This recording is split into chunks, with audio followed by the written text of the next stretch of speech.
मान साहब, 13 महीने के उस आंदोलन को खत्म कराने के लिए प्राइम मिनिस्टर ने जब नवंबर 2021 में वो कानून वापस ले लिए तीनों, तो बहुत सारे लोग नाराज हुए थे। हम भी नाराज हुए थे कि पूरा देश जो है वो इन तीन कृषि कानूनों के साथ खड़ा है, प्राइम मिनिस्टर के साथ खड़ा है।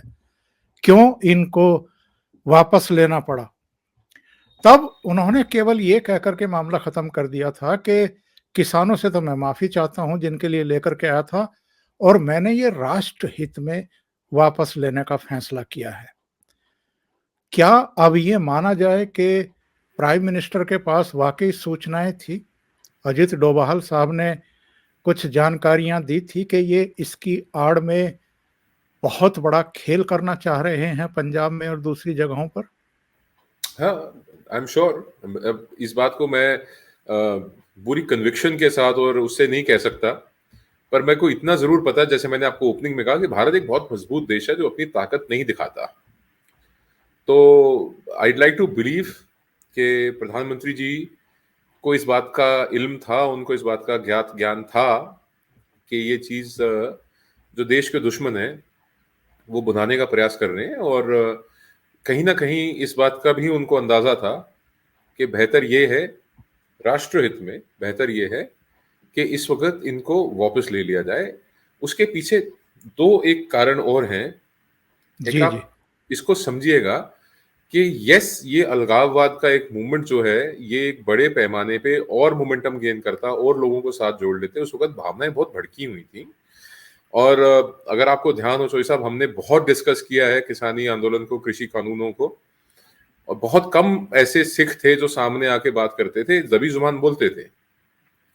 पर उसका एक बहुत बड़ा नुकसान भी हुआ है, भारत के किसानों का नुकसान हुआ है। बिल्कुल। भारत के राष्ट्र हित में तो हुआ, किसानों को नुकसान कैसे हुआ है कि 90 के दशक में जब लिबरलाइजेशन आई, जब इंडस्ट्रियल रेवोल्यूशन आया, तो भारत आज इंडस्ट्री के नजर से देखिए कितना ग्रो कर गया है। कई ऐसे सेक्टर हैं जहां पे भारत नंबर 1, नंबर 2, नंबर 3 का मैन्युफैक्चरर है ग्लोबली। आप ये देखिए कि आज हम एंटी सैटेलाइट बना रहे हैं। आज भारत की डिफेंस इक्विपमेंट्स दुनिया के तमाम जो दीगर मुल्क हैं वो मांग रहे हैं कि जी हमारे को दीजिए आप, आपका हमने ब्रह्मोस हो या तेजस हो, हमने आपसे डिफेंस इक्विपमेंट परचेज करने हैं। इंडियन जो हमारे होम ग्रोन सैटेलाइट्स हैं या हमारे होम ग्रोन जो स्पेस मिशन हैं, वो मतलब नासा का जो उनको इतने वर्ष लग गए मिशन मार्स के लिए, वो फर्स्ट अटेम्प्ट में भारत सक्सीड कर गया। तो मतलब जो टैलेंट की कोई कमी नहीं है। अब मैं जो बेसिक बात है उस पर आता हूं कि भारत की 65-70% आबादी जो सीधे तौर पे या इनडायरेक्टली जुड़ी हुई है खेती से, किसानी से, अगर उनके अंदर ग्रोथ आ जाती है। इंडस्ट्रियल सेक्टर बहुत छोटा है ना भारत का, कृषि जी बहुत बड़ा जी। है। इंडिया एज अ, हम कहते हैं हमारा भारत कृषि प्रधान देश है। अगर इंडस्ट्रियल सेक्टर के अंदर ये रेवोल्यूशन आ जाती चोई साहब, और भारत की 70% आबादी ग्रो कर जाती, इसका मतलब है कि 5 ट्रिलियन नहीं, 15 ट्रिलियन डॉलर्स की इकोनॉमी बनती, और भारत विश्व का गुरु बन जाता। भारत दुनिया के अंदर नंबर 1 का देश बन जाता जो पश्चिम के वर्चस्व को ढा देता।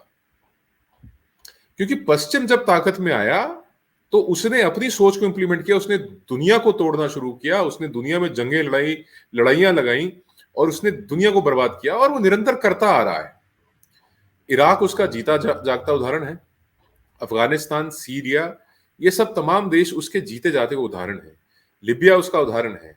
अफ्रीका आज तक गरीब मुल्क है, वहां पे डेवलपमेंट नहीं हो रही। और भारत दूसरी तरफ एक लिबरल डेमोक्रेसी होने के साथ साथ एक बहुत लिबरल मुल्क भी है, जो समस्या आने पे, दिक्कत आने पे वही वासुदेव कुटुंबकम की बात करते हैं ना, तेरे भाणे सरबत का भला, सरबत के भले की बात करते हैं। तो दुनिया के अंदर इनका धंधा खत्म हो जाता भाई। ये जो लड़ाइयां लगवाते हैं, प्रधानमंत्री मोदी की सोच है कि भी हम सब साथ हैं। अगर दुनिया के अंदर एक अमन, शांति और इखलाक का माहौल पैदा हो जाए जहां पे कोई लड़े ही ना एक दूसरे के साथ, तो इनका धंधा कैसे चलेगा?